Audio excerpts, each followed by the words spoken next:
A ver, esto que les voy a contar parece sacado de la época de la privatización de Carlos Salinas de Gortari en su peor momento, pero ¿saben qué?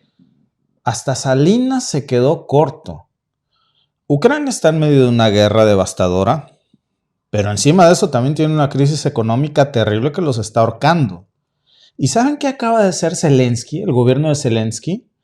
Pues miren, déjenme les muestro porque una cosa es que yo les diga y otra cosa es que ustedes lo vean con sus propios ojos. Por cierto, miren, alguien me puede decir que esta información es de un medio cargado hacia Rusia, pero ahora déjenme mostrarles un medio ucraniano de Kiev y déjenme mostrarles un medio occidental que se dedica a información de la minería. Todos están confirmando la misma cosa en estos momentos. Es una verdadera vergüenza. Las autoridades ucranianas vendieron una de las empresas mineras de titanio más grande del mundo, pues por casi nada. Acaban de vender una de sus joyas estratégicas más importantes. ¿Saben qué es esto, amigos?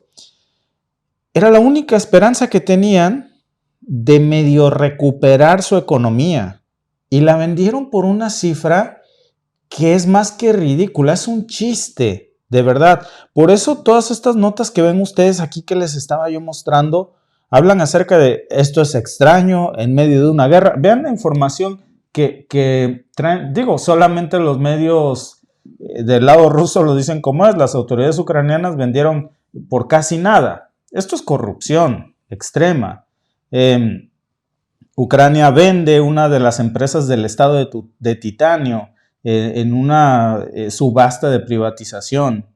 Y vean ustedes, incluso los portales occidentales que se dedican a la minería y que no tienen nada que ver con política, dicen que es raro que durante un tiempo de guerra Ucrania haya hecho este movimiento en donde prácticamente está regalando la única esperanza que tenían para recuperar su economía. Ucrania se está desmantelando y ha comenzado esa desmantelación. Es sálvense quien pueda, vende lo que puedas y lamentablemente Zelensky le está dando el primer golpe letal a Ucrania. Es un enemigo, es un traidor de su patria. Nosotros vimos esto en México, en el Salinato, y aún no terminamos de recuperarnos de todos esos golpes de la privatización, del FOBAPROA, y no estábamos en guerra y ni remotamente estábamos en una crisis como la que hoy tiene Ucrania. Imagínense las consecuencias de un tipo traidor a su patria que decide, en lugar de priorizar la defensa de su territorio, llevarse todo lo mejor que le ha dado la OTAN para invadir Kursk en Rusia y aventurarse a hacerle la propaganda electoral a los demócratas en lugar de defender su propio territorio. Y por otro lado vemos cómo privatiza a precio de nada una de las empresas más importantes que tenía. Hablamos de la United Mining, que es and Chemical Company, que es una de las empresas principales productoras de titanio más grandes del mundo, propiedad de Ucrania. Algo sigue siendo la minera de titanio más grande del planeta, pero ya no es propiedad de Ucrania. La subastaron. La remataron por apenas 97 millones de dólares. Fíjense, 97 millones de dólares. Estamos hablando, amigos, de una de las empresas que maneja titanio en todo el planeta, la más importante. El titanio se usa para hacer aviones, se usa para hacer misiles, hasta satélites. Y lo peor de todo es que en esta disque subasta, curiosamente solo hubo un comprador interesado. Qué raro, ¿no? Ya conocemos este cuento en México demasiado, de estas subastas, licitaciones, patito, amañadas, fantasmas. Las más recientes, pregúntenle a Peña Nieto. Sí. ¿Quién fue el único que presentó una oferta para comprar la empresa de titanio más importante del mundo a precio de gallina flaca?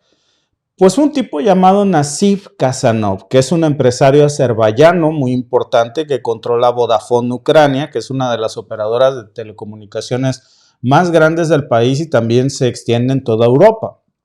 Incluso ustedes llegan a los aeropuertos de Europa y estos chips que les ofrecen en los puertos de entrada de compra tu SIM, es Vodafone en su mayoría. Entonces, aquí la cosa empezaba a oler mal porque imagínense esta situación. Están en plena guerra. Ucrania, que es un país que se está desangrando, que su economía está al borde del colapso. Y Zelensky decide vender una empresa que no solamente produce un material estratégico, sino que era la única esperanza que tenían para reconstruir su economía. Y no solamente la vende, la remata. Estamos hablando de una mina de titanio con 2 plantas gigantescas, que es la planta minera y metalúrgica de Volnogorsk, y también estamos hablando de la otra que estaba en Dnepropetrovsk, que es la planta minera y procesadora precisamente de Shanki en Zhytomyr. Estos pues son activos monstruosos que se supone que deberían de tener un valor, pero muchísimo más alto del que se vendió. Y se entregó como si fuera una liquidación de emergencia. Y bueno, pues lo lógico cuando vemos este tipo de notas es pensar cómo es posible que una de las industrias más importantes de Ucrania, si no es que la que más valía, haya pasado ahora a manos privadas por una cantidad tan ridícula. Y cómo la Unión Europea, como Occidente, como Washington, como Canadá, le permite a Zelensky este tipo de cosas que apestan a corrupción sin ni siquiera cuestionárselo. Porque aquí no estamos hablando de cualquier cosa. Amigos, el titanio es clave para muchas industrias, no es solamente para hacer aviones o cohetes. El titanio se usa, por ejemplo, en prótesis, se utiliza en la construcción de centrales eléctricas que son muy importantes. Digo, la red eléctrica de Ucrania está devastada, iba a ocupar Ucrania Colapsada. de ese... Sí, necesitaban ese titanio para reconstruirlo. También se utiliza, por ejemplo, para componentes de automóviles. En todo casi se utiliza el titanio. El titanio es algo fuerte, es algo muy ligero, entonces pues tiene una demanda mundial brutal y el titanio no hace más que subir y subir de precio. En los próximos años se estima que va a valer mucho más de lo que incluso valía hoy realmente esta planta. Sobre todo porque cada vez vemos una militarización de los conflictos en todo el planeta, estamos viendo cómo las armas no dejan de fluir y pues esta empresa de titanio era clave para las industrias armamentistas y en lugar de aprovechar este recurso, pues Zelensky decide que era buena idea vendérselo a un precio de ganga a una empresa que ni siquiera cubre lo que genera en un año. Imagínense, porque ojo, UMSC, que son las siglas de esta empresa, antes de la guerra estaba generando 115 millones de dólares al año. Nada más, 115 millones de dólares al año. Bueno, ahora imagínense que la demanda de titanio ya se fue por las nubes, con el conflicto en Medio Oriente, por supuesto en Ucrania. Eso que le costó la empresa, en 9 meses ya lo recupera. Claro. En 9 meses, 8 meses ya lo recuperó en su totalidad y ya le está ganando. Sí. Entonces, si es más de lo que la vendieron, pues entonces, ¿cuál es la lógica detrás de todo esto? Y claro, o sea, podemos pensar que esto apesta a corrupción. Qué raro. O también, digo, habrá algún defensor en el chat que diga, no, pues a lo mejor Zelensky necesitaba dinero rápido para financiar la guerra, o tal vez los acreedores internacionales como BlackRock están presionando a Ucrania para que venda activos, o lo que es más probable, hay intereses oscuros, complejos, una mano que está meciendo la cuna en todo esto, porque si le echamos un ojo a todo esto, ¿cómo es posible que solo un comprador se haya presentado a la subasta? Eso es demasiado extraño, no es normal que una empresa tan valiosa en todo el mundo solo tenga un interesado y que ese interesado pues ofrezca con ganas de vender, yo te doy 97 millones. Y que el otro diga, no, pues se me hace un precio sumamente justo. Matamos 2 pájaros de un tiro, esto no produce tanto y nos están ofreciendo de más. Sí, entonces nos quitamos ese problema encima. ¿Qué pasó ahí?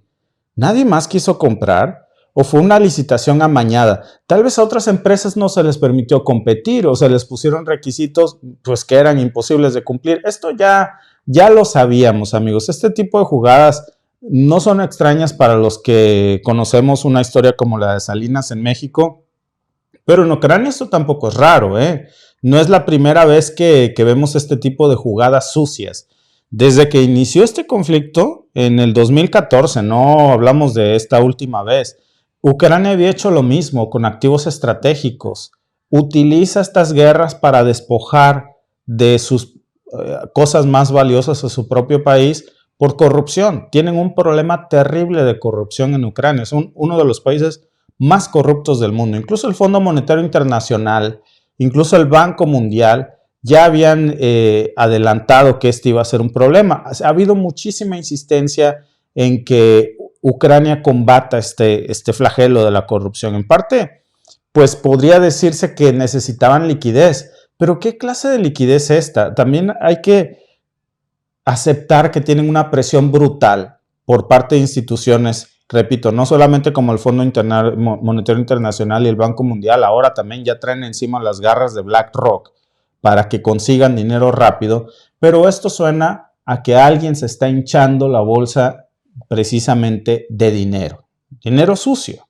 Y entonces aquí estamos hablando de esto, de vender a Ucrania en partes, de entregárselo a privados, de saquear al país, porque pues están viendo que es ahora o nunca. Entonces ya estamos viendo con esto cuál va a ser el futuro de Ucrania, porque era de las pocas cosas que podían tener precisamente con una esperanza de recomponer su economía, y ahora ya no está. Cuando finalmente se acabe la guerra, lo que van a encontrar es un país en ruinas, que no tiene control de sus propios activos, quebrado, despojado. Y ojo, porque el titanio también, y hay que pensar en esto, es codiciado por todas las principales potencias del mundo. El titanio lo quiere Estados Unidos, lo quiere Rusia, lo quiere China, todos quieren esto, todos lo necesitan. Es importante para las economías y para la industria militar, sobre todo del planeta. Entonces, perder el control de la producción de su propio titanio implica que ahora van a depender de un privado. Y esa es una posición que Ucrania no tenía que permitirse cuando era dueño de eso. Ya bastante tenían con todo este conflicto en su propio territorio, como ahora encima perder la capacidad de controlar uno de sus pocos recursos más valiosos. Lo que estamos hoy viendo aquí con esta nota, pues no nada más es la venta de una empresa, es una traición a la patria. Es que Zelensky ha vendido una parte del futuro de Ucrania, si es que quedaba algún futuro viable, y vemos como si pensamos en la reconstrucción de un país que después de una guerra, pues los recursos estratégicos como el titanio obviamente iban a tener un papel fundamental, pues no solamente puedes exportarlo, puedes utilizarlo para reconstruir tu propia infraestructura, tus propias plantas eléctricas, tu propia economía, para crear empleos. Pero si ya no tienes el control de esos recursos y ahora es una empresa azerbaiyana, pues imagínense, y se la entregaste a precio de nada, pues ¿qué les queda a los pobres ucranianos después de que lo que no se lo deben a Occidente, se lo deben a intereses extranjeros? Es sumamente vergonzoso lo que hoy estamos leyendo en los medios de comunicación, y que curiosamente nadie esté cuestionando esto del lado occidental. ¿Cómo es que esto llegó a pasar, Alba? No, pues es que está cumpliendo la encomienda. Ahora sí que él está siguiendo para lo que lo pusieron ahí. Sí. Ahí lo pusieron ahí para hacer la guerra. Porque yo cuando estábamos viendo esta información dije, no puede ser. Estamos viendo que Ucrania junto con Rusia se le consideran los graneros del mundo. Dices, ok, Ucrania no puede producir en sus campos y probablemente en muchos de estos campos no se pueda producir en muchísimo tiempo porque están contaminados por la pólvora, por las explosiones, por todo eso. Entonces, la industria agrícola pues se va a ver mermada por obvias razones, todos estamos de acuerdo en eso, pero tienen otras industrias de las que pueden echar mano y no vendiendo, poniéndolas a producir, pues para ayudar un poco a su economía, reconstruirse, crear empleos que se van a necesitar mucho cuando la guerra termine. Y sale Zelensky con esto, dices, es que yo no puedo entender a esos que dicen, es que no puede llamar a elecciones porque está en guerra, pero sí puede vender el país en pedazos porque está en guerra. Rematarlo a un precio que dijeras, la vendió mal negocio, pero la vendió a un valor casi justo. Y fue una licitación, no fue una venta abierta en el que todo el mundo participó y dices, ok, están en guerra, sabe que tal vez se la va a quedar Rusia, antes de que se la quede Rusia, vende y recupera algo, entonces la abre y que ofrezca el que se la lleve el mejor postor, el que más dinero te ofrece, pero una venta cerrada y la vendes a una fracción de lo que produce en un año, mal negocio. Hay muchas cosas que no coinciden. Más bien parece que Zelensky la vendió porque necesitaba su aguinaldo. ¿Sabes qué se hace en México en los tiempos del salinato? Que obviamente, como dices tú, no tengo pruebas, pero tampoco dudas, es una práctica muy común, que si el valor real de algo era $1,000 millones, lo remataban en $100 millones y el resto se lo daban a un político en rollo. Claro. Por otro lado. Y luego veíamos cómo curiosamente esos presidentes o expresidentes saliendo de su mandato se iban a trabajar a esas empresas que ellos mismos habían privatizado. Pregúnteme dónde está Zedillo, por ejemplo, a dónde se fue después de que, por cierto, el otro día lo estaba viendo, qué terrible inglés habla Zedillo. Dice que es maestro de una universidad, qué vergüenza. Si mis hijos tuvieran de maestro un tipo así en la primaria, yo los cambiaría de escuela en elementary, porque diría, ¿tú qué le puedes enseñar si no sabes menos ni hablar inglés? Una pronunciación terrible. Y si te dedicas a dar cátedra en una de las universidades más prestigiosas de Estados Unidos, supuestamente con ese terrible acento, por Dios, ¿qué le puedes enseñar si no sabes ni hablar? Ese fue un cuento que se inventó Televisa y nos los vendieron. El señor ni trabaja con todo lo que se robó de México. ¿Qué va a trabajar? Supongo que sí, por lo menos, si alguien no lo quiere llamar robo, se oye más que cuestionable el hecho de que se haya ido a trabajar a una empresa producto de una privatización anterior. Bueno, regresando al tema de Ucrania, Alba, y la encuesta de este tema es, ¿crees que los intereses extranjeros están detrás de esta extrañísima privatización en Ucrania? Las opciones son sí, es obvio, no, son decisiones necesarias o quizás, pero no está claro. Gracias a todos los que están votando en este momento aquí con nosotros en YouTube. Vamos a cerrar la encuesta en un momento, así que los invitamos a votar. Claro, dice nuestro amigo Mauri Fernando, Ucrania nunca quiso pertenecer a la URSS, incluso el idioma de ellos es muy diferente al ruso. Entiendo la parte que muchos países no quieran pertenecer a otros, pero entonces ahorita ¿a quién van a pertenecer? Al mejor postor. Y al mejor postor que elige Zelensky, porque les aseguro que el pueblo ucraniano ni siquiera sabe. Y que ni siquiera se le preguntó si estaban de acuerdo en que se vendieran los activos o que se estén vendiendo los activos. Es que a Ucrania la están desmantelando cada presidente. Pedazos. Sí, cada presidente que llega. Vamos a ver el siguiente, a ver qué vende, a ver qué le deja Zelensky para vender. Pues no, te digo que ya Zelensky no le está dejando dulces a esa piñata para el que venga. No. Y miren que a todos les gusta agarrar a palos esa piñata. Presidente que llega, presidente que le roba algo al pobre Ucrania. Y encima dejan que otros países también les roben y sean víctimas de los intereses de otras potencias. Gracias a todos los que votaron, por cierto, en la encuesta. Déjenme presentarles los resultados. El 94% cree que es más que obvio que detrás de esta privatización hay intereses extranjeros o presiones para que desmantele a Ucrania en pedazos. El 3% cree que son decisiones necesarias y el otro 3% cree que quizá, pero no está claro. Gracias por vernos. Si te ha gustado este clip, síguenos en vivo para ver nuestro programa completo de lunes a viernes en nuestros canales de YouTube y Facebook. Suscríbete, comparte con tus amigos y déjanos tus comentarios. Te esperamos en vivo.